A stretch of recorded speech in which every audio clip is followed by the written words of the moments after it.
Hey guys, Samurai Revolution here, and today we have an Ottoman Nation review. Before we start here, I like to say that we have a lot of requests for other civilizations and stuff like that. And what I'm going to do to counter that is replace, like every week, I'm going to have a gameplay clip, and then I'll have like a nation review, maybe in like the middle of the week, and then that's how I'll vary it off. I also have some more gameplay for a different game that'll come out really soon. So look for that in the coming weeks. But yeah, we're going to jump in with the Ottoman Nation review. And the first thing here is a civilization bonus. Settlers spawn for free at town centers. Mosque upgrades are available. So your town centers spawn villagers for free, and they just do it for you, which is awesome. This is really nice. You get the quickest first unit in the game, which helps you off really early on. And then they also spawn when you age up as well. So that's really useful. And then the mosque upgrades, what you have to do for the mosque is like one upgrade's about, I think it's a 400 wood upgrade, and then it increases the time that your settlers come out, like it increases the pace that they come out, which is very nice. And then also you have to buy the upgrade, so you have a bigger population cap. So for example, the first upgrade that you have, you automatically start with a 25 villager cap, and then you pay 200 gold, and then it goes up to 50, and then you can just get more settlers like that. We're going to jump down here to Abbas Guns. And, well, this is my favorite strategy, the one below the flag right there. And it involves Abbas Guns and Janissaries, but the Abbas Guns right here, amazing H2. They're good versus everything but cavalry, and they're very hard to be stopped. So these guys are basically one of the best single-handed units in the game. If you mass them together, they're one of the best if you get them in mass, because they're so good at everything. Even when you get them in mass, they can do a decent job taking down artillery, because they have so much damage that they do to other units. But yeah, they're really good. They are an artillery unit, a light artillery unit, so you have to train them at the artillery foundry. And then because the Ottomans have a train time card for artillery, that means you can get them up faster as well. And then what you want to partner them with here is the Janissaries, and act as musketeers. They cost a little bit more musketeers normally, but they have a card that makes them cheaper than musketeers eventually. Age 4 you can send that in, and then they are better than musketeers at the same time, so it's a really good card to get. And then you can also stack on the arsenal upgrades and stuff like that to make them even better. They can build military buildings, so they also have a card that lets them build barracks and stuff like that. But you'll be like, oh my god, these guys are so good, but they have a huge disadvantage, and that is their train time. They do not have a train time card. The Ottomans have no infantry train time, and this is a really big blow. If they did, they would probably be one of the best nations in the game. But since they don't, you have to kind of deal with it. And early game, that's not a problem, but later in the game, it does become more of an issue.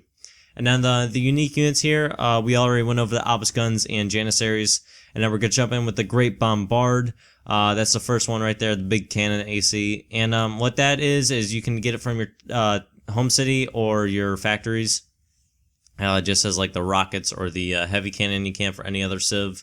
And then the Imam, I think that's how you say it. They're like a priest kind of guy. They basically just fill the role of the priest. And then the Spahi, which are cavalry, and the Galley, which is replaces your caravel.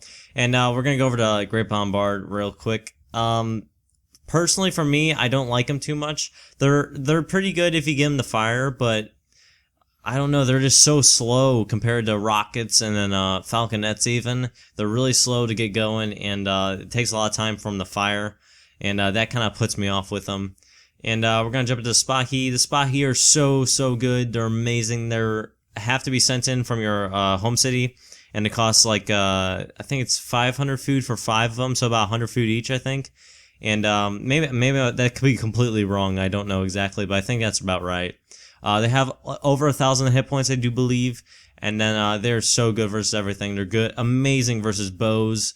They're actually decent against musketeers, actually, and they're really good for raiding villagers. And then the Galley there, it just replaces your caravel. And the pros and cons, we'll go on the pros first, and then not spawning villagers gives you extra food for hunt or units. This is very true. You have so much more food than you think. If you played as a normal civilization, you only need about 10 guys on food for a while until you get in the later stages of the game, because you don't have to spend any food for villagers, and that's really good. compared to like other civilizations. Good in every age. They are really good in every age. I love them so much. The Ottomans are so much fun to use. If you haven't played as Ottomans, let me just say play 1 or 2 games and you'll be like, wow, that was fun. Next thing here, solid economy with auto-spawning villagers. With your auto-spawning villagers, it's really good because you don't really have to focus on your town centers too much. All you have to do is just make sure your guys are doing something, and that really helps out micromanaging, and you can focus on your army a lot more. And then last thing here is great military units, and they have about every single unit that the Ottomans have is good. There's nothing bad with the Ottomans, and that's one thing that I really like about them. The obelisk guns are unbelievably amazing. Janissaries are really good. Their hussars have a guard upgrade for them, and then they have really good bow cavalry as well.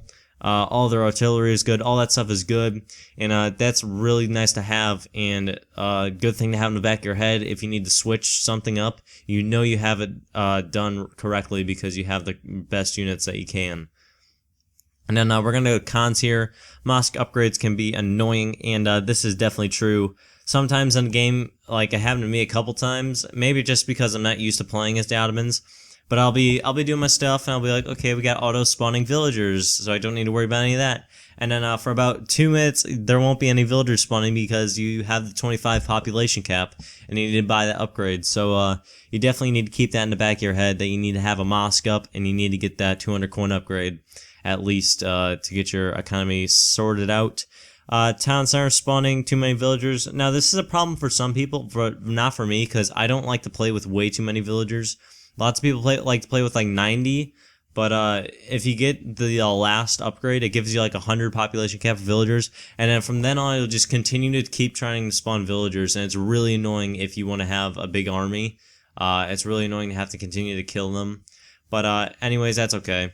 It's only a little flaw, but it's not too big of a deal for some people. For me, it's not a problem at all. It's aggressive civilization. The Ottomans are very aggressive. They don't really have too much any of a defensive type of unit, really. The Janissaries are really all they have. I don't think they have any pike units. Their fort, they only have 1 fort, and they have, the only other card I can think of is they have a team 2 outpost card.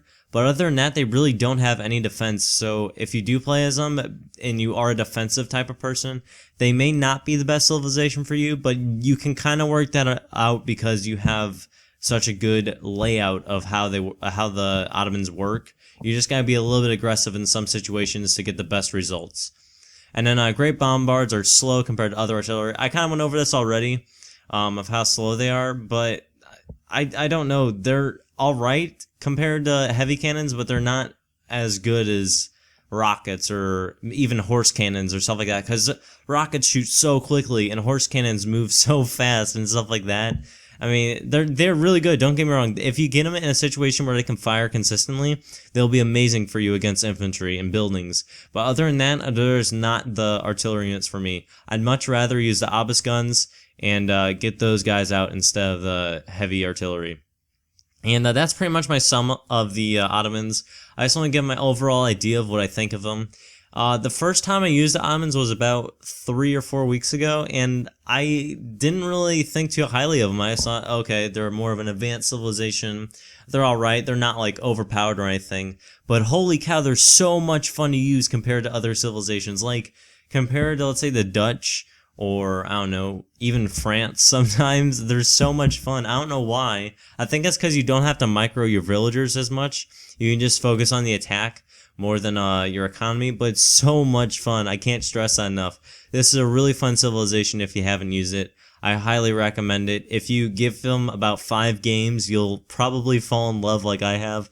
For me, they're not quite as good as the British, in my opinion, but they're really, really fun to use. And they're an option that a lot of people don't use. I highly recommend them. So thank you guys for watching this video. I hope it went well for the guy who requested it. And I have more videos coming soon. I have like so many civilization requests for nation reviews, and I'll try to get those out as soon as I can, so I'll look out for those. But thank you guys for watching a lot. I really appreciate it. All you guys make me so proud to be a YouTuber, and I will see you guys later.